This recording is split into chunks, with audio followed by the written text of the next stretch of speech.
iniisip po namin parang last chance na po to para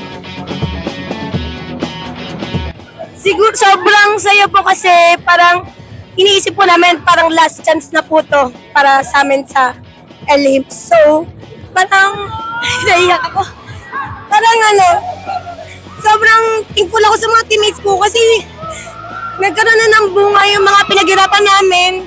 So, yun lang po. Thank you po sa mga naniniwala sa amin, pati po yung mga coaches namin hindi nagsasawang magturo sa amin.